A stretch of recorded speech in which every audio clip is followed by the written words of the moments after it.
upstairs and sat down at a table where there was another couple, and the wife spoke English, so we started chatting, and I said to her that it looks more like a holiday than a revolution, and she laughed and said, yes, that's probably what it's going to remain for some time, because people are so happy to be able to talk and to spout off and to get on a soapbox and make noise that they're really taking advantage of it.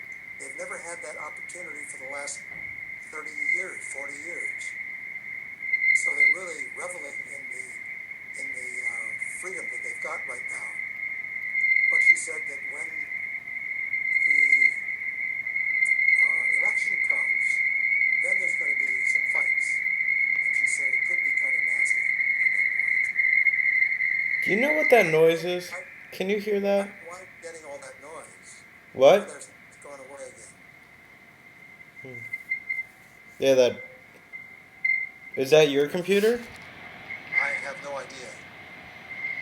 Maybe the connection's bad. Anyway, um, yeah, we've. So, It's. so it's kind of it's interesting, and I don't have any sense of concern about fights. I mean, the military and the police were in nowhere near.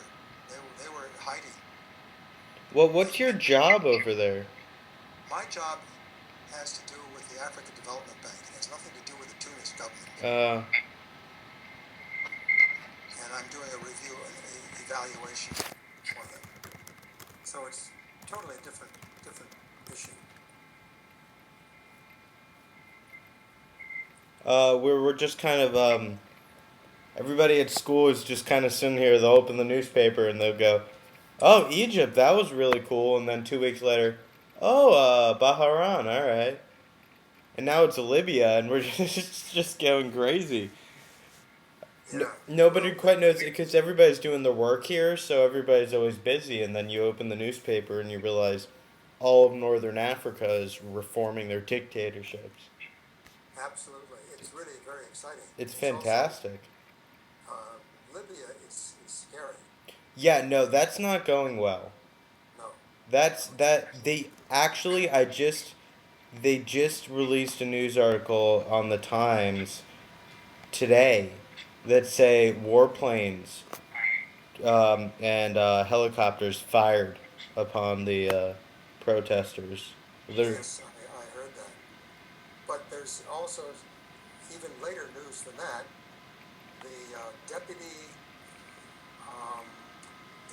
ambassador to the UN, the deputy Libyan ambassador to the UN, just made a speech a couple hours ago in which he declared that he no longer supports the government yeah, no, I and, read that. Yeah, and says that he thinks that Gaddafi should leave the country. That's pretty big news. And also, a couple of the ministers have resigned. So the government is beginning to crack. he, I was reading about this man in Boston who's this political theorist who wrote a book called like How to Topple a Dictatorship Nonviolently. Yeah. His name's Gene Sharp. Oh, yeah. He's been. Some people are saying that he's been the intellectual father behind some of these things.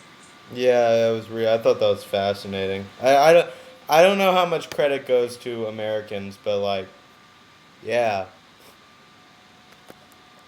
we've. Let me tell you what I've been doing. I've been, I've been writing this whole script thing, which is it's getting places. Like you can see that it looks like a script now, which is pretty impressive. Um, but right now, I'm getting to the point where you're right. You look tired. Go ahead. You look. You've got a. What time is it there? It's 10 after 8. Oh, okay. So I've been writing a script, and it's mostly just trying to establish the dramatic conflicts within the characters. And I decided that it should have kind of a dysfunctional family element to it, where you've got the grandmother who's trying to control everything, the son who listens and respects her, but is also very quiet and reserved, his wife who kind of gets at the grandmother, and then the son who is partially psychotic and who has a pet bird in the basement. And I'm just been building up these characters, trying to give them character attributes, let them develop, and as you know, and now it's getting to the point where every 3 weeks we have a seminar where all the art majors come together and meet, and the seminar is awful. It's just not a lot of fun, but it lets me set due dates for when I want to get Yeah. things done. And so I'm going. I need to. There's like two or three more lines that I need to add into the script. Then I'm gonna take it to them. All the students are gonna read it, and then I need to work on logistics because if I've got a grandmother as the main character or one of the main characters, I don't know any like old lady actresses out here. So I need to go out, find the actresses, and give myself time to make sure that I can actually film the script that I've written, or else I'm gonna need to change the logistics up because I know a number of people who are good actors or who are characters in and of themselves. So what the film is centrally about, it's just about different people trying to control each other. So I can rewrite the script to base it on the logistics of what I can find, which is where I am now. Well, that sounds exciting. I'm glad to hear that you're doing something like this. I mean, usually the stuff I've seen from you before has been kind of, it didn't have much plot. It had a mood, mood, set a mood, but it didn't have a plot. It sounds like in this case you're going to have a plot to pull all these people together. Yeah, I think most of my studies has been concentrating more on form and less on content, Yeah. and really trying to understand film form, and with which is because which is odd trying to do film nowadays when you've got all these video cameras out. The form is changing so rapidly that a lot of the reasons that I've been trying to figure out how to set a tone is to understand how the form works. So now the hardest part of this whole writing process has been choosing content. You know, Yeah. Good. I'm glad you're getting to that. it's been a lot of fun, and I've been working with a professor in the Russian department, who's just he's a good listener. You get a lot of professors who are very ego driven and they don't listen to the students. So he's a good listener, and he's been helping me concentrate on my writing. And we concentrate on like if this grandmother has a dress, she finds a dress in the basement, and we've realized, all right, the dress shouldn't fit her, but she should look at herself holding the dress in the mirror, and then her grandchild later in the plot is going to try the dress on and run around outside and trip in the mud and get the dress dirty, and stuff like those that don't necessarily like contribute entirely to the plot but give significance to the character. So it's exciting. It is exciting. And, I don't know how far you want to go with this, but I can recommend a book. Yeah. I love a book. Um, I can't remember the name of the book. I think Tamara will remember the name of the book. I can send her an email and have her Oh, send it. I'll just call her. All right, call her. Call her. Let me tell you a little bit about the book. All right. It's about um, various kinds of mothers.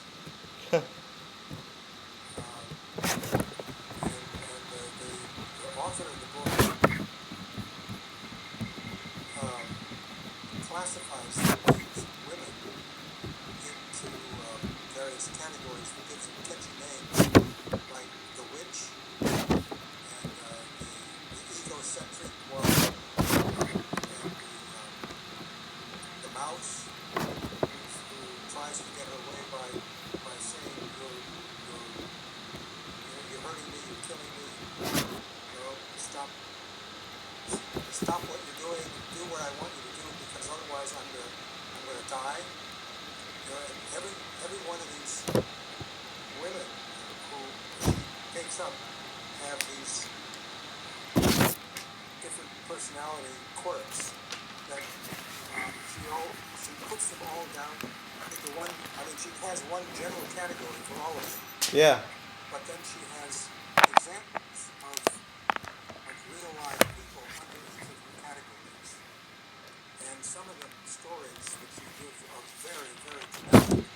I think you can borrow a lot from something like that. I will call Tamara later today. I spent a lot of time with her at Goldie's funeral, Uh-huh. and that was actually, I thought that was a lovely funeral. Sorry, my computer's running out of batteries, and I forgot that plug was out. Um, it was a really, really lovely funeral.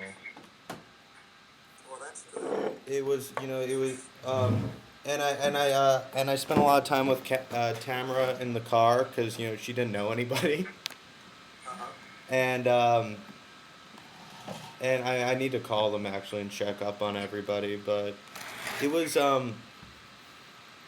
yeah, it was really nice. Like it was like it's like I mean, it was sad and my dad was very upset, but there was it was just there was a lot of just celebration.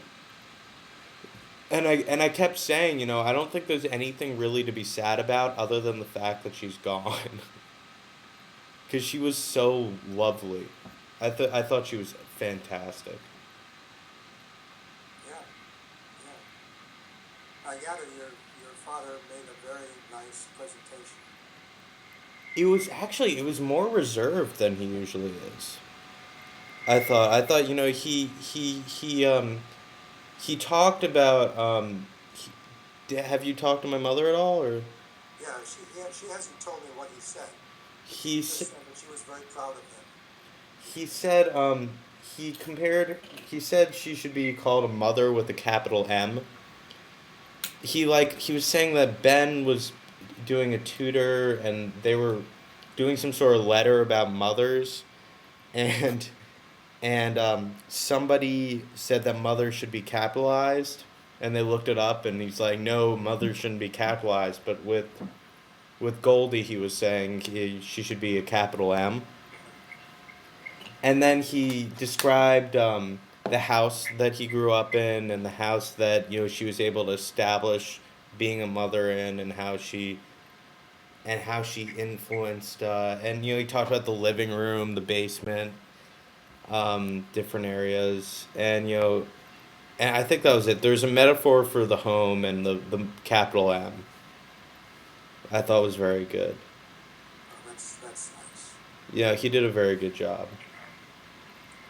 Well, at least And then Tamara ordered flowers, and apparently flowers aren't kosher. So we're sitting there with this giant box of flowers, and we can't give it to Karen because they keep kosher. So I took the flowers home. oh, It was very funny. um, I had no idea flowers weren't kosher. well, and I guess at religious Jewish religious funerals, I guess they don't have flowers. Yeah. I don't know. Well, it, given that we all have to die at some point, um, these kind of situations become kind of a mixed blessing. I mean, she was suffering, and if it had gone on for a longer period of time, it would have been much worse. Oh yeah. No, I As you say, that yes, the hard part of it is that this person that you love is just suddenly not there anymore. It's yeah. just disappeared. It must be a very strange feeling too. Yeah, it is strange. I think it's odd. But at the same time, like I can't think of a better way to die. Yeah, yeah. I have that same feeling about my mother's death. Um, she, Was I you were around for there. that? Was I alive yet? Yeah. How old was I? I don't remember how old you were, but it wasn't that long ago. Maybe 10, 15 years ago. Really? So Yeah. okay. Um, she she moved in through Cookie's house, my younger sister's house, and they had a woman who came in to help her get dressed and wash her and so on. And my mother just sort of adored that young lady. The young lady really got to love my mother as well. And the fact that she was in her daughter's house um, was really awfully nice. So she was surrounded by family all the time. And then Tamara and I were out there at the time that she died. We were all in the same room with her at the same time. So we could really sort of say goodbye to her. Wow. It was very, very peaceful. And I ended up saying, well, there's two ways that I've decided I want to die. One is that way. Yeah. The other is that I want some veterinarian to give me an injection in the same way as they gave an injection to our other dog. It just, she just went to sleep. Yeah, yeah. You don't want to be sitting on some bed, like for 2 years, not doing anything. That sounds like yeah. That sounds like the worst. Yeah. So we're beginning to learn something about that end of life. But do call Tamara about this book. I will. I will. I think the the really the funny thing for me is, when I was trying to figure out a subject matter to choose, I didn't I didn't want to just like examine every subject matter and go this one. I wanted to like when I decided finally on doing a family, like a family in a certain place thing. I already knew the tone. I already know the tone that it wants to be, but yeah, like it coming to terms with knowing that you're doing a family film when you're just getting old enough to understand how your family works. I think is it's this odd kind of very personal film, but at the same time I want it to be stylized and fun. So I like calling you and Tamara and being like, all right, so I've got this idea,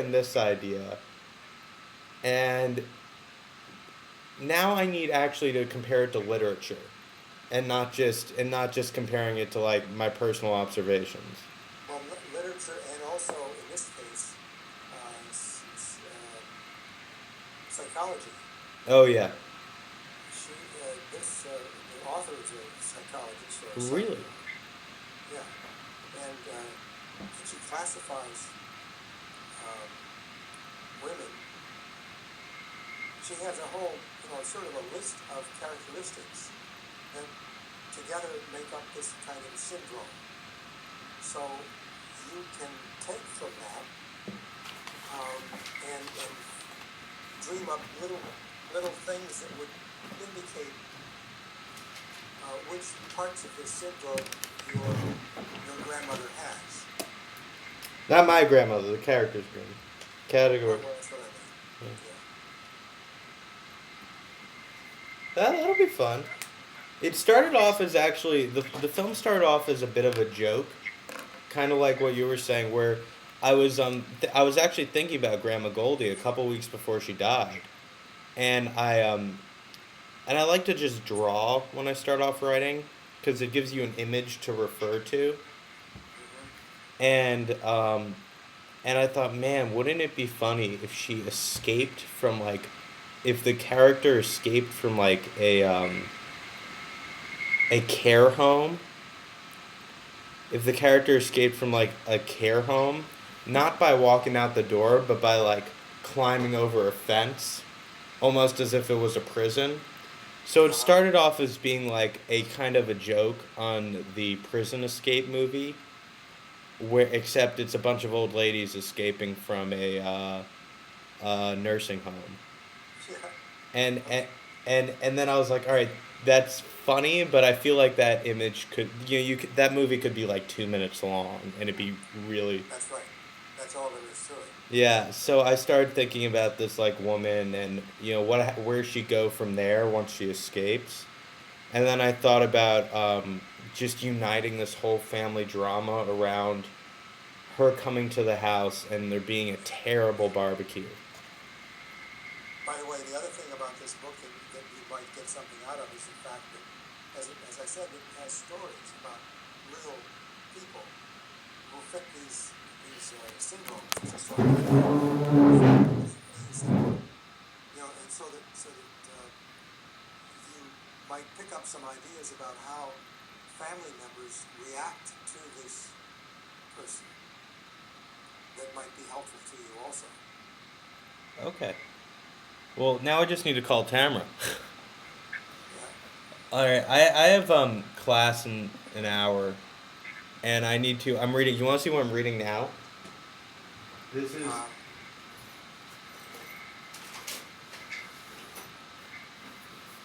Have you heard of this?